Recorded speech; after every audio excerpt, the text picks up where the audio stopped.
Hello and welcome to Ant RC and the second to last video for my Mammoth BC8 Cross RC build. I say second to last because the last one's going to be the weathering, but as I will discuss shortly, the weathering is not going to happen for a while.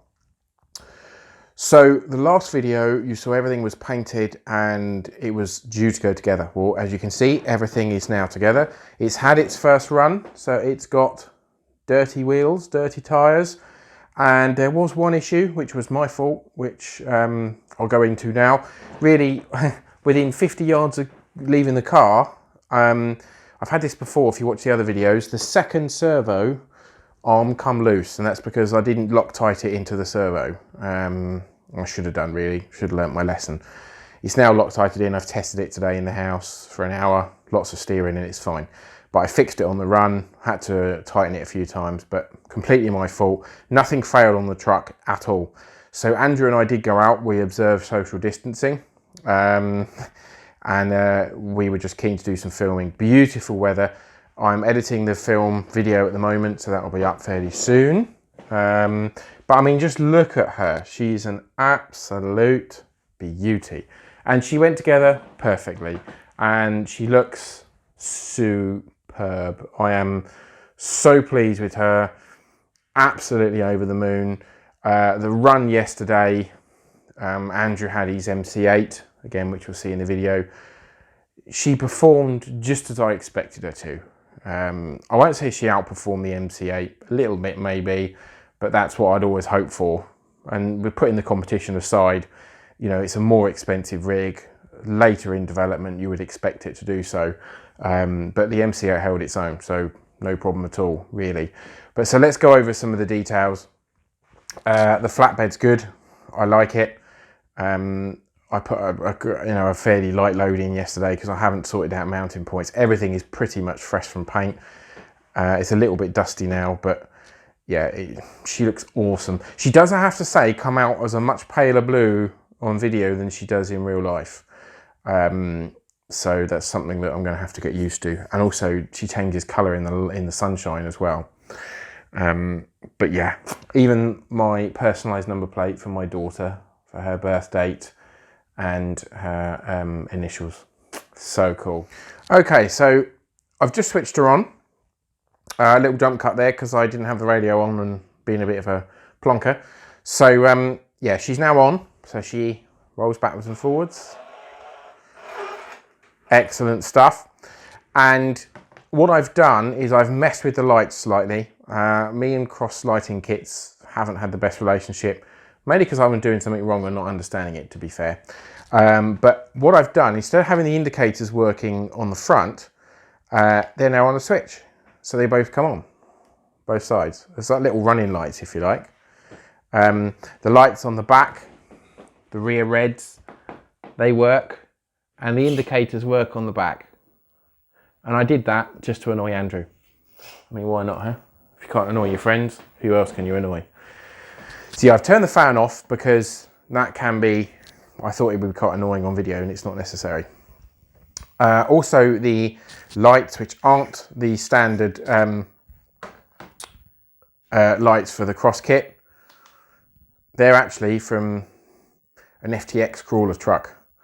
They're quite a bit brighter, and I like that because I don't want to put light bars on this, and I want the kind of brighter lights for running it at night time in the winter especially.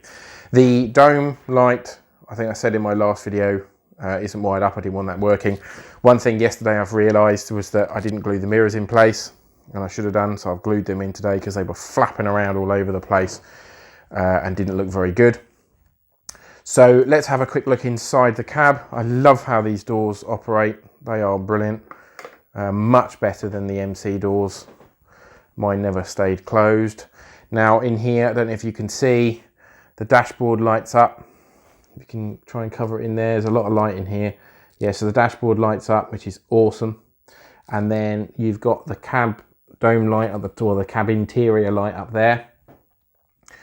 My do with these suspiciously short legs, because I cut them off. I mean, I love the detailing here, like the mesh behind this vent. The detailing on top of the cab as well is just amazing. It's just beautiful. And this colour scheme really, really just sets it off and works well, I think. I'm really, really, really pleased with it. Yeah, it's not too bad to take apart either, because yesterday, obviously I had the issue with the servo, and I've taken, last night and this morning, I took all the cab off, well, everything, the flatbed off, the whole lot, just to put some thread lock on the servo, and the servo screw that holds the servo arm in place.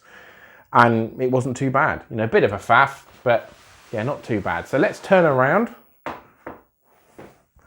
and have a look at her from the front. Inside the cab. And if you see what I mean about the size of the person, I think, you know, looking at real videos of the Maz, the cab is quite small, and the person, you know, a 6 foot bloke does feel the cab like this. So although his legs are shorter, I think this looks more realistic from a video scale point of view. My little roll mat there, and that's down to Andrew. Again, I'm really pleased about the window sills. They're really cool, and these lights are really awesome. I love the way that I've got them both on a switch, so I can switch them off as and when I want to. And this bumper on the run yesterday was pushing some serious dirt out the way. And I love the skid plate here, which runs all the way along. It just glides over stuff. Where we went yesterday, it's a place called Waterford, near Hertford.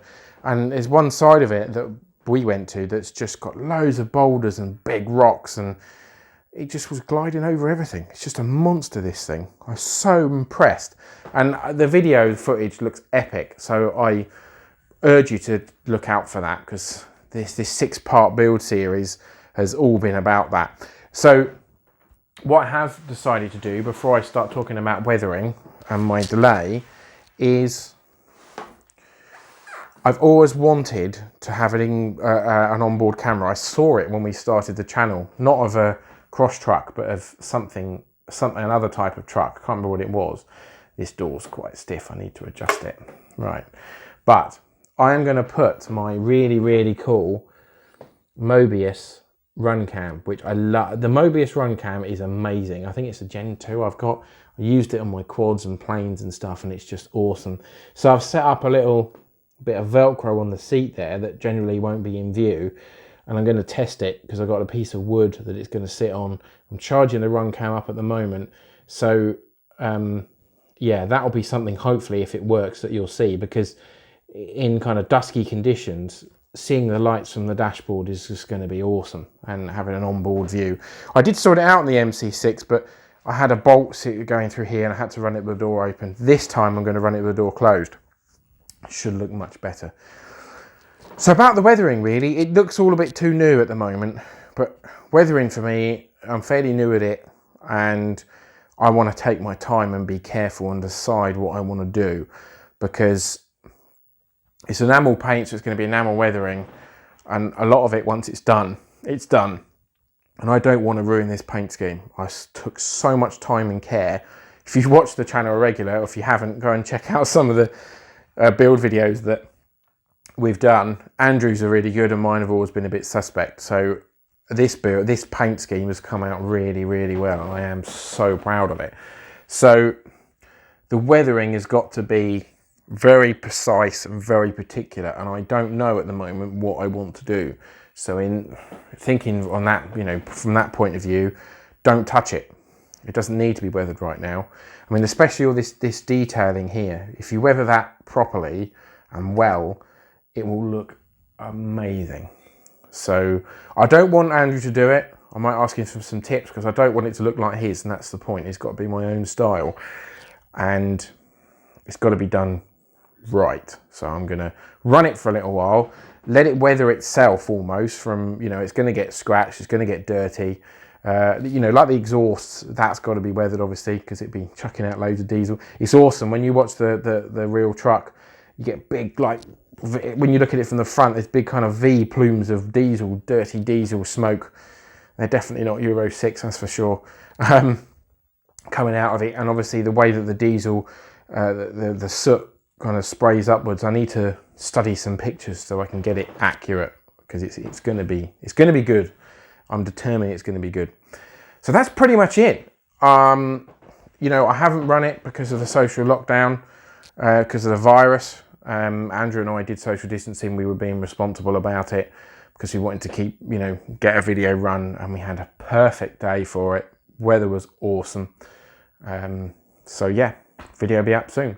Just quickly before I go, in case, because I had not seen inside, I haven't seen any videos that have shown off inside here, these kind of Lamborghini type doors,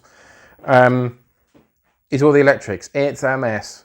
So we've got the waterproof back here, just there, and then Velcro to the front, the cross lighting kit, and the battery sits crossways like this. I do have it Velcro down, but getting access because of this here is quite difficult to get a battery in. There's Velcro straps they give you, but I could just, one of my battery was slightly too big for it because I don't want to have different batteries for different rigs. Standard size batteries, they're fairly large 3Ss.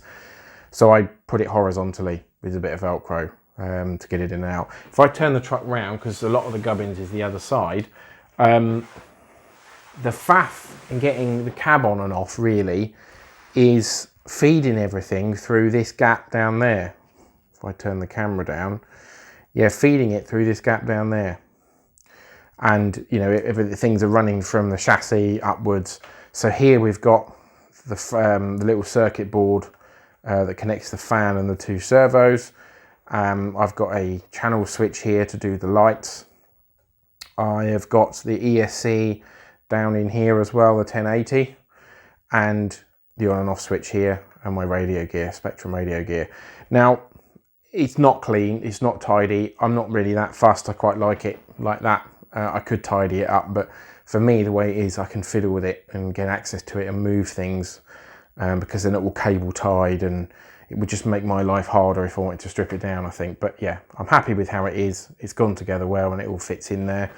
The fan makes a funny noise sometimes depending upon, it's tight, but depending upon this cable, the cable that comes out for it, where this is and where it moves, it makes a funny buzzing noise. But yeah, it's a noisy rig when you run it backwards and forwards. You probably can't hear that because it's my lapel mic we're on at the moment. But yeah, she's a noisy old girl, and I'm glad I didn't bother with the sound kit because I don't think you'd have heard it really. So that's just extra wires and bits and pieces. So it is as it is. One thing I will say is a lot of people have mentioned the play in the cross gearboxes. Now I will admit that this truck will run, if you're running down like a step or a pivot point in the middle, it will jump before it catches in the gearbox. There is play in the gearbox, but running this yesterday down some quite steep hills, it went over absolutely beautifully. Andrew has got a Holmes Hobbies Revolver brushless motor in his MC8, and I really couldn't tell any difference between the two. Now when you consider, you know, there is some slop in the gearbox, I'll give you that, there is, but I don't think practically it actually gives you any issues. I haven't noticed any.